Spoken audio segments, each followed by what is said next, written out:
So good news, bad news. If you're seeing this here, this is the first time the truck actually moved under its own power, but it didn't move very far after that. We could always hear a faint knocking whenever we tried to start it, and it was the flywheel rubbing on the starter, but it didn't happen all the time, and it was a grinding when we started it too.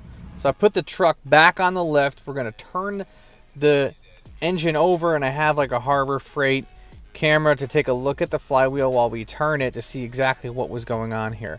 And come to find out, something happened when we installed the transmission that really didn't have it seat properly with the torque converter, my guess, and the flywheel is flexed.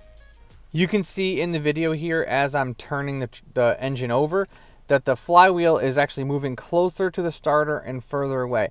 It is not supposed to do that. So we have to take the entire transmission out and really see what the problem is. Obviously that sucks, but let's go over something that doesn't suck. We got the wheels and tires finally for the truck.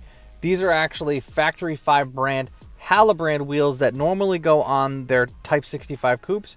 We are going to put a set on our Shelby Daytona coupe, but we bought 4 fronts that are 18 by 9 and put them all the way around on this, wrapped in some Continental Extreme Contact rubber, and they look phenomenal. I think these things look great on anything. They look awesome on the truck.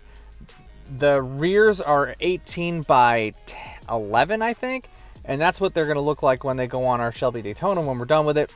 So make sure you guys subscribe because this project is well underway, and we're going to be starting to plug it along on this as soon as we diagnose and fix our transmission problems.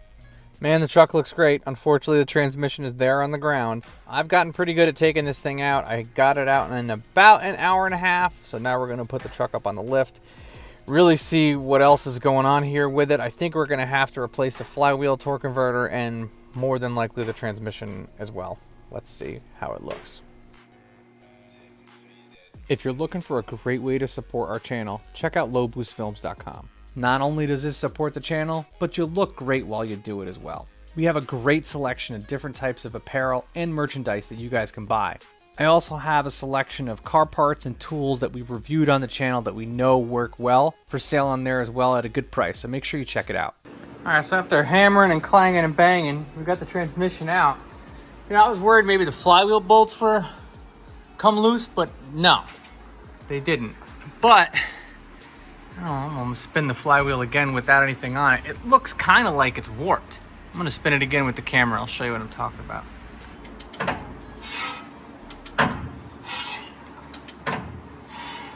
So it is definitely warped, but not flexing as much as it did when it was hooked up to the transmission. So it leads me to believe something with the transmission that either we did or that was done when it was built that caused the torque converter not to line up properly.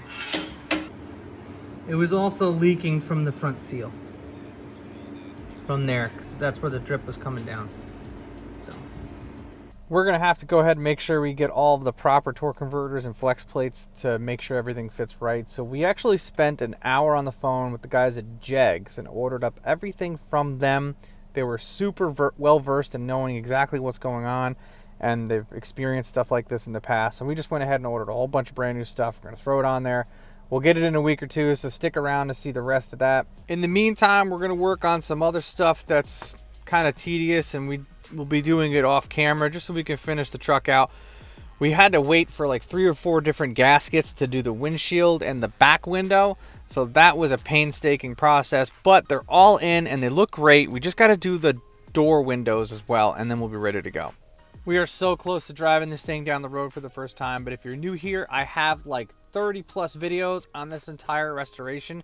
If you're interested in watching it, it's interesting. I tried to cover as much of the tedious stuff in detail as possible, so make sure you guys check that out. Thank you guys very much for watching, and I'll catch you in the next one.